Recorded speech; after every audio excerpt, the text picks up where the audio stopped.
Good morning, friends. Mark Holmes here, of course, with my buddy Cowboy Joe Boo, as well as Joe Bear in the house. And as always, I want to thank you all for watching, commenting, subscribing, and being part of the Joe Boo Sports Report. Without you guys, as well as you ladies, you know that this literally does not work. So let's get open for business here, and let's wake up those football gods. Wake up here this morning, guys. I hope everybody is doing great. I hope you had a great weekend. I know it sucks because there was no football, of course, on the field. But hey, you know how we roll. We are actually getting closer to the NFL season. In fact, we are 87 days, 11 hours, 5 minutes, and 15 seconds away from kickoff against the Tampa Bay Buccaneers. And that's not a whole lot of time, friends. Man, and you know, the veterans are now on vacation. They're on vacation until training camp opens. We don't have the exact day. It will be before the 27th, which is when all teams can start opening training camp, but it could be as early as the 21st because the Cowboys and the Steelers are playing in the Hall of Fame game on August the 5th, so they get an extra week in there that they can start early. Now, still keep in mind, they can only have 16 padded practices throughout training camp because that's in the collective bargaining agreement. So the veterans, this is where you hold your breath. You pray that nobody gets in trouble, that they keep the focus on being ready to start training camp. The advantage the Dallas Cowboys have over other teams is the fact that they had OTAs with everybody turning out. A lot of teams didn't have the voluntary OTAs where they're having players that are working out and getting in shape and things like that as a team where the coaches can have hands-on teaching. I keep thinking in my mind about the images of Dan Quinn literally in there with the drills, you know, kicking Clinton Bohannon to the side when he had a little nick on him and jumping in there with the team. These things are going to help build this team and get the team ahead of others, as well as just leaving last week and only having 5 weeks of time between the OTAs and minicamp and actually training camp. That's less time for those guys to lose and get out of shape. That's less time for them to get in trouble, although you might look at the other side and say, we got less time to go ahead and enjoy ourselves. We got 5 weeks to get in our whole vacation set before we go through the grind of 5 months of football. I guess it depends on how you look at things. Some of the negative Nellies like Toby out there, of course, will say, we'll find the negative things to talk about. I don't. I look at it and say, the sooner we can keep them on the field, the better. For the rookies, now here's the good thing. There's still stuff going on at the Star. In fact, we actually have the rookie school going on right now. This week, between now and Friday, the rookies are there getting that extra classroom work, getting more hands-on training, and being able to have a little bit more intensity. You know, when you have just the rookies there, it's a lot more one-on-one working. And Mike McCarthy, basically, this is what Mike McCarthy said about rookie training camp. Pretty much most of the things I do are reflected on my experience of coaching quarterbacks, McCarthy said. When I look at rookie school, I think it's kind of a wrap-up of old quarterback school that was part of the early 90s where you had extra time. The point I'm making is there always is a young player that there's always moments in meetings and even on the field when they really don't want to ask a question because maybe the timing is not totally for sure. So, you know, I think back to I played a clip from NFL Crunch Course. And in this clip, it's an old video. Back in the day, you know, when there used to be VCRs and we didn't have ESPN and things like that, we had to go buy videotapes and things. Or when you signed up for Sports Illustrated, they'd give you something free. And sometimes it was an NFL video like Crunch Course. And there's a clip in there of Howie Long, okay?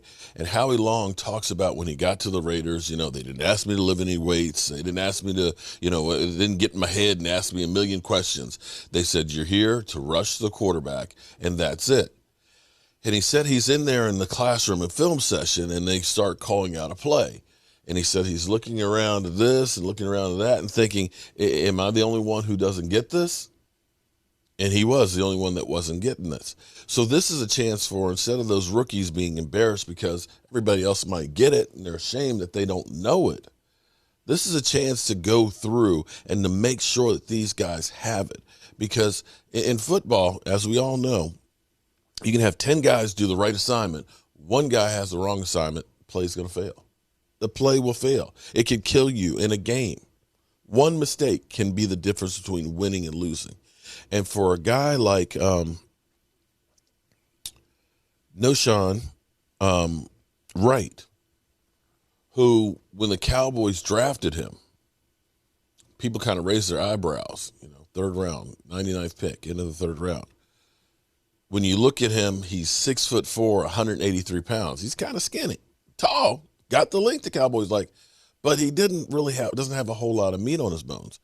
And so him having training camp because of Kelvin Joseph, and make no mistake about it, Kelvin Joseph is behind the curve right now. Kelvin Joseph, who came in allegedly to training camp, not in the best of shape, then ended up missing, being in quarantine for 10 days because of COVID, and knowing that he only played 13 games in college, all of a sudden, he's under a whole lot of pressure. He's got to be the biggest loser from what we have from OTAs right now. He's a guy who will benefit now that he's got 5 days to try and make up for those 10 days of practice that he missed. And make no mistake about it, this is a guy we looked at, and some people started penciling him in to be opposite Diggs as our starter. At this time, I'm not sure that that's really there. Right now, Anthony Brown, another guy who OTAs and training camp has actually made really, really good for him, because right now he's penciled in to be that other corner. So Kelvin Joseph has a lot of work to do to catch up and get in there. I'm not saying that he can't, but this is one of those guys that truly will benefit from being there for rookies minicamp. And again, actually all of them will, because this is a chance to make an impression one-on-one with the coach. If you have your position coach and he's got 12 guys and, he's focusing in on the veterans that are there because he knows this is going to be my starter right here and I got to make sure I get everything I can out of him, you kind of get kicked back. Now, it's just 5 or 6 of you rookies in that position that now the coach is now looking to say which one of these guys is the ones that are going to be around here. Which one of these guys, and getting set in their head on who is going to make this team. And I still honestly believe, and I know the NFLPA and the veterans and things will say that, we don't need practice. The best thing that happened last year was, shortened off season and no preseason games. I say that's a bunch of shit, because the only way you learn how to do something, and especially with a team that has now gotten so much younger, that you need that work together. You need to make sure everybody's on the same page. And I think that the Dallas Cowboys have done about everything that they could have done to make this team the best team that it could be. There's no guarantees in football.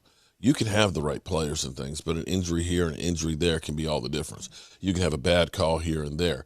But as far as the foundation of what the Cowboys have done, you can look at so many areas that we will at least be as good or better than where we were last year. People will trash the defense and they'll say that you can't fix the defense. I dare say that what's going to happen with this year's defense has no bearing on last year's defense. There's so many new moving parts to this. There's a new hand that's guiding the ship, that you can't compare the 2020 defense to the 2021. We have to bury 2020, because this, brothers, is brand new.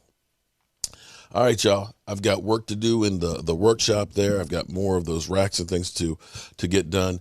I've had a lot of inquiries about the table. This week is going to be kind of hectic because I got to take care of my cousin who needs his kitchen and bathroom fixed so he can move in. New coach at Flint Hill Prep, the new head football coach at Flint Hill Prep. I've got tomorrow my visit with the orthopedist, so we can find out what's going on, or we know what's going on. I got a messed up knee. That's simple. Find out what we can do about that, and then I'll be on the road working probably Wednesday, Thursday, and Friday on a rental property. So in the meantime, I got to get to work and make sure that I have everything together before I have to take care of those things, and make sure I get all the racks that we have that are up there ready to go for you guys. Don't forget, tonight, 9 o'clock Eastern, we'll be recapping mini camp, winners and losers from Dallas Cowboys mini camp, or training camp, OTAs and mini camp. Again, I hate to say it right now, the really only downer has been Kelvin Joseph, but we'll go into that in more detail later, but you know the deal. Commenting, subscribing, and being part of the Joe Boo Sports Report.